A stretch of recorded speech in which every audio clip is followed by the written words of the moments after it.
The last time my sister said my name, it was inside a police station right before she handcuffed me in front of our mother. She called me a liar, a fraud, said I'd shamed the family and our father's memory. I didn't argue. I didn't fight. I just watched her read me my rights like I was a stranger.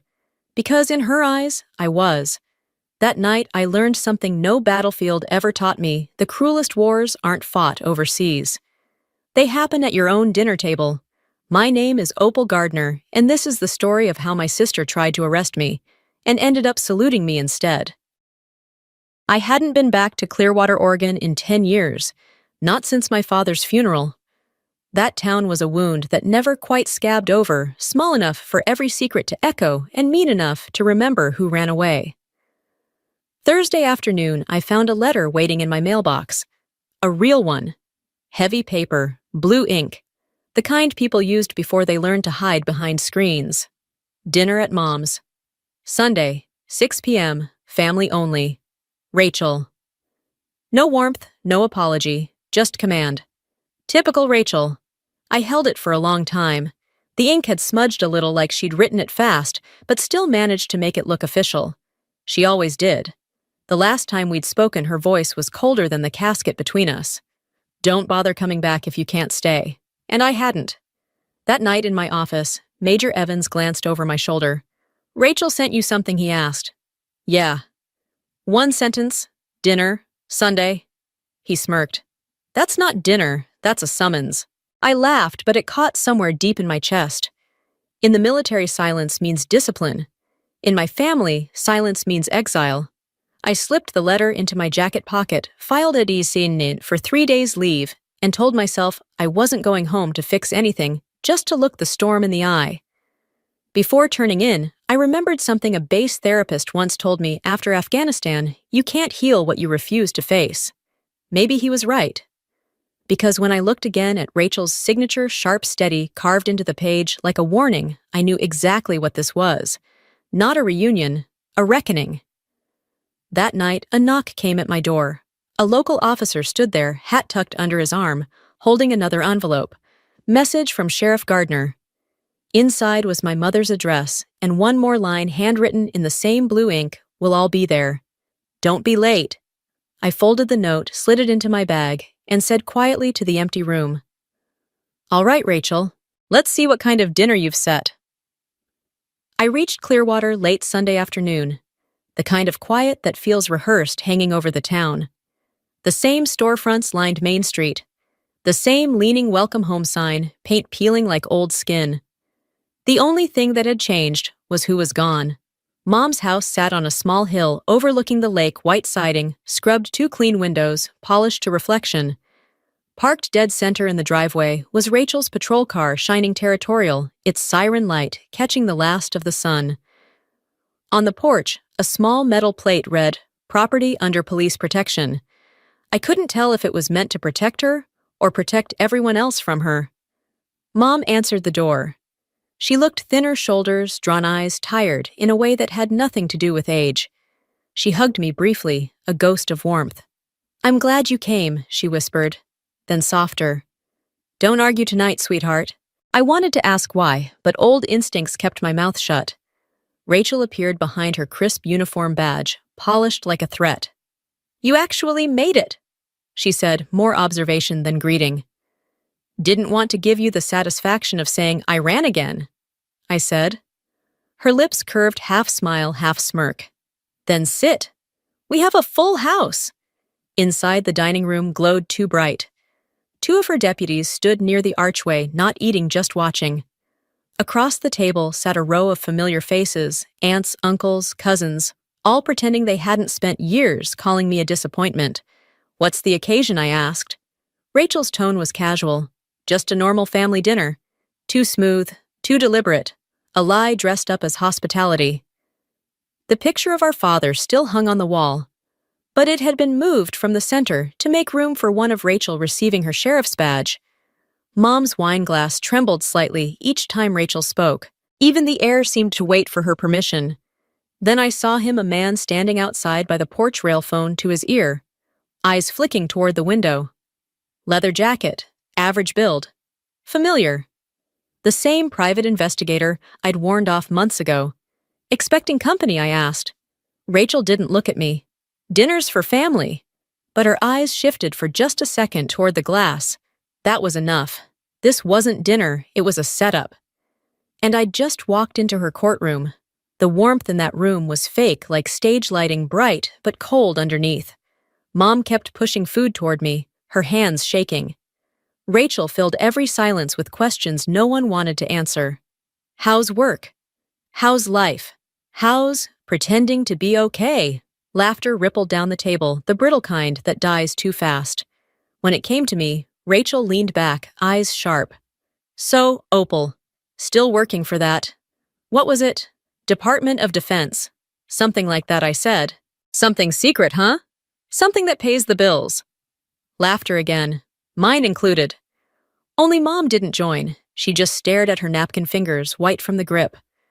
Rachel poured herself more wine, the sound too loud in the silence that followed. Dad would have been proud of me, she said. He always said loyalty starts at home. Her gaze pinned me like a target. You remember that, right? I set my fork down. I remember he said loyalty means doing your duty. Mine just had a different uniform. Her smile sharpened. The air thickened. She'd gotten exactly what she wanted, a spark to burn with. Then someone near the end of the table muttered, She's not even in the system, you know. Rachel checked. Every head turned my way. I looked at Rachel. She didn't deny it. She only twisted her sheriff's ring the same way she used to crack her knuckles before a fight. That's when I saw it, a red folder on the chair beside her clear plastic cover, stamped with the sheriff's office insignia. The bold print on top read Opal Gardner, Federal Fraud. I felt the room tilt, the buzz of whispers closing in like static. So this was her grand performance. Not a dinner, a public trial. I met her eyes and let a slow, cold smile spread.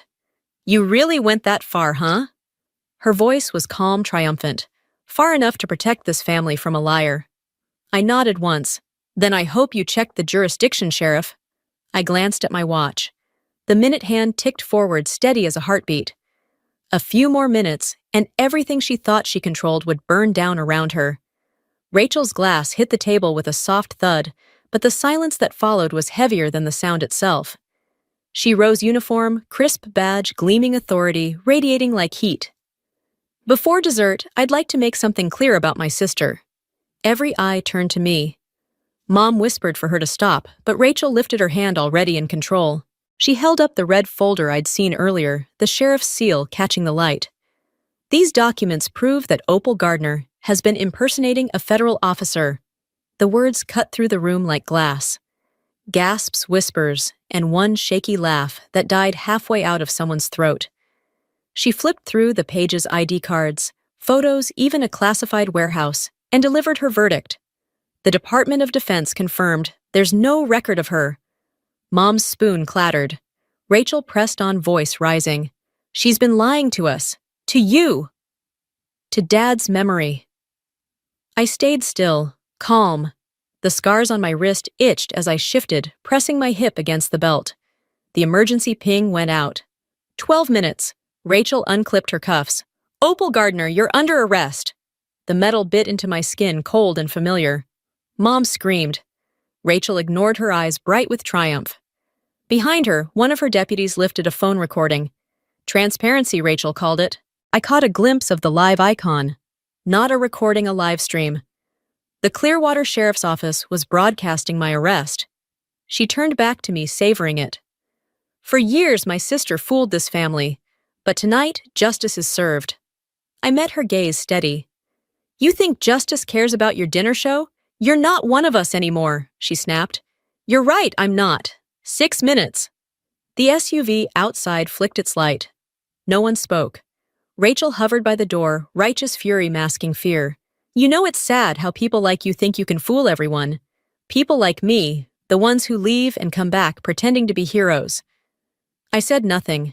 Silence had saved my life more times than words ever could. 5 minutes. The signal reached Fort Lewis. The OSDI team was already moving. Rachel's voice grew louder. You accessed a federal storage unit, I told her. That's a felony. You're bluffing. 2 minutes. The house buzzed with tension. Mom whispered, please say something. She wouldn't believe me, even if I did. 1 minute. Rachel placed her gun on the table beside the folder. You know what's sad? Mom still believes you. No, Rachel. She just doesn't want to see you like this. The front door opened. A cold draft swept through. A woman's voice came from the kitchen. Sheriff Gardner, set your weapon down. Two agents stepped forward. Calm, precise. One looked at me. Colonel Gardner, are you hurt? Rachel froze. Mom's breath caught. And in that moment, she understood exactly who I was. The voice came from the kitchen low, calm, powerful enough to freeze every breath in the room. Sheriff Gardner, set your weapon on the table. Rachel spun around, disbelief draining the color from her face. Two figures stepped out of the shadows, a woman in a black suit, hair tied tight, and a tall man flashing a federal ID. I knew them instantly, Agent Rollins from OSD Tactical Command and Agent Ortiz from Internal Response. Their presence turned the air dense, authoritative, final. Mom's voice shook. What's happening? Rollins didn't look her way.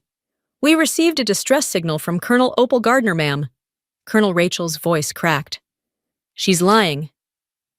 You just detained a federal intelligence officer without authority, Rollins said. Put your gun down. Rachel's hand trembled. Her deputies hesitated, glancing at each other for permission she no longer had. Rollins looked at me, nodded once. Colonel, are you hurt? No, I said. But she's about to be. Rachel lunged for her phone, but Rollins caught it. The screen glowed red, over 800 viewers watching live. The entire town was seeing her arrest the wrong woman. You just compromised classified data on a public stream, Rollins said. Rachel stammered. What does that even mean? It means I told her you just live-streamed evidence of a federal storage site. Congratulations! A helicopter's rumble filled the distance. Rachel looked up, pale as the moon. You called them no. They came because you called me a fraud. Ortiz opened the door as wind swept through the room. Major General Isaac Rowe stepped inside, every inch of him command and steel. At ease, everyone, he said. This won't take long.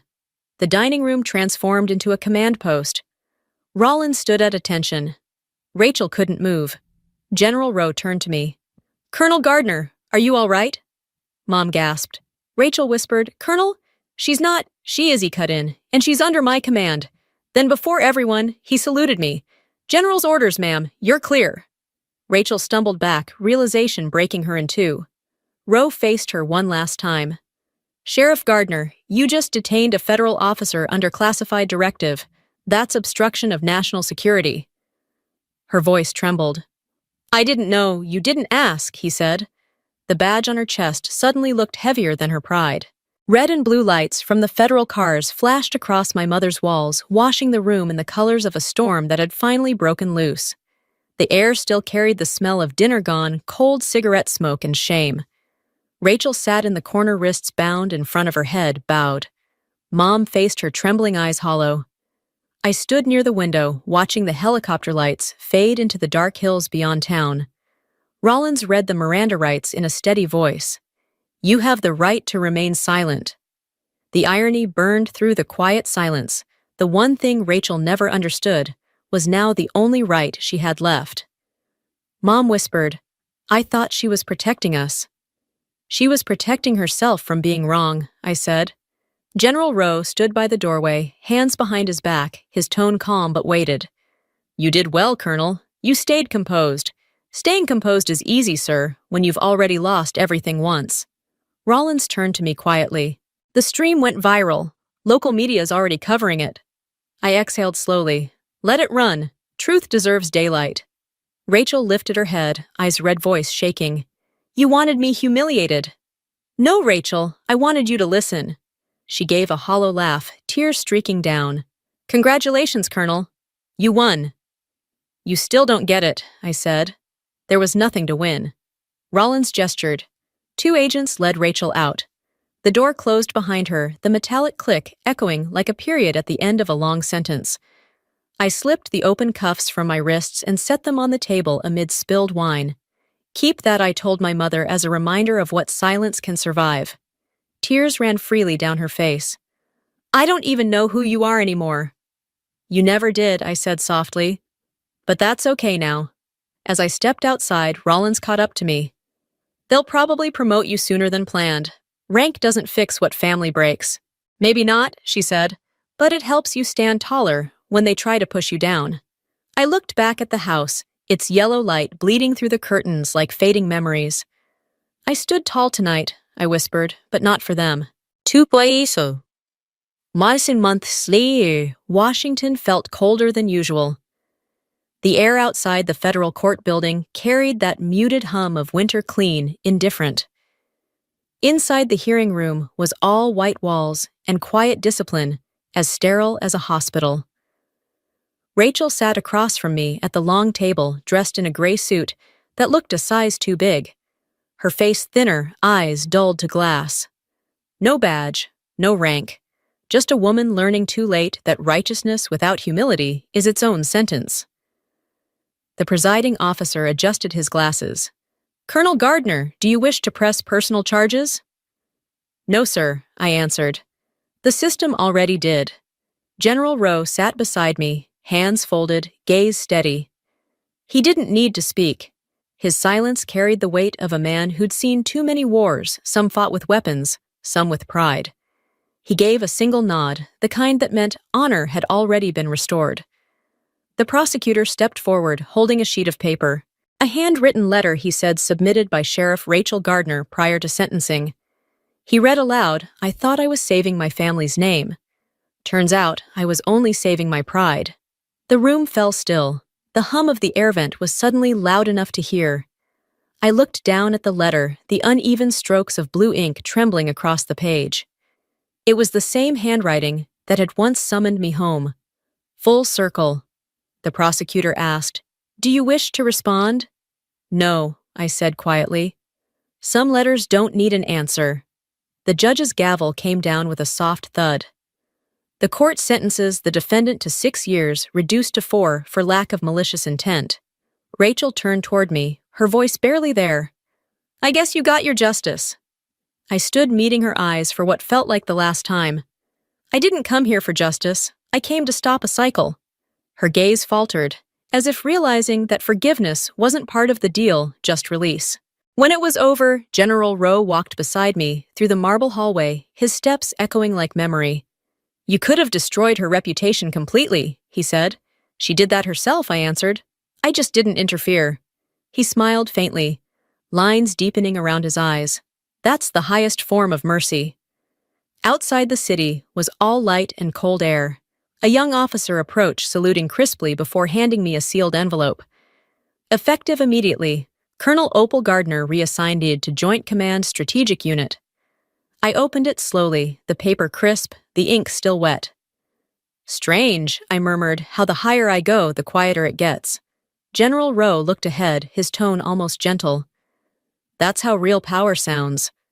I folded the letter and slipped it into my coat pocket.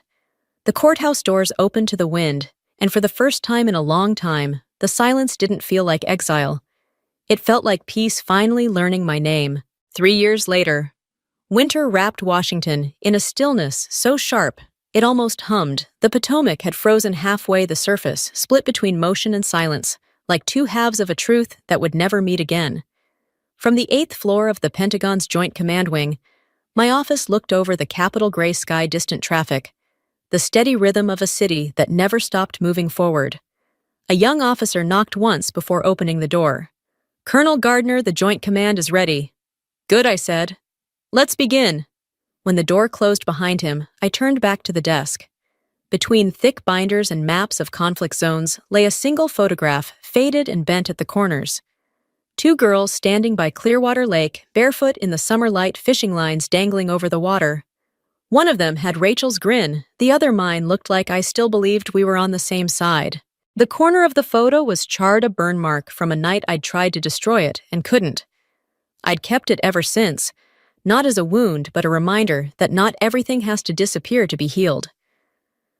The day unfolded quietly, routine and deliberate, until a knock interrupted the hum of the bass. A courier handed me a small, unmarked envelope, no return address. Inside was something cold and heavy, Rachel's old sheriff's badge. Beneath it, a folded note in shaky handwriting. Maybe I should have asked. I sat there for a long time. No tears, no smile. just a breath that left my body heavier than when it came. I opened the drawer and placed the badge beside another relic, the first letter Rachel ever sent after 10 years of silence dinner. 6 p.m. 2 letters, one to summon the past one to release it. Beginning and end folded into the same space. Outside, snow began to fall over the city, soft and relentless. I watched it trace pale lines down the glass, listening to the quiet that only years of noise could buy. Some wars end when you stop fighting to be understood. I didn't need her apology anymore. I didn't need anyone to believe me. Peace, I'd learned, isn't about forgiveness. It's about no longer needing to prove you were right. General Rowe's words came back to me steady as command. Real victory is when they can't rewrite your story. I smiled faintly, glancing again at the frozen river below the cars threading through the morning fog. Life was still loud, still imperfect, but I wasn't part of the noise anymore. For the first time in years, silence didn't feel like exile. It felt like home. It felt like home. It felt like home. It felt like home. It felt like home. It felt like home. It felt like home. It felt like home. It felt like home. It felt like home. It felt like home. It felt like home.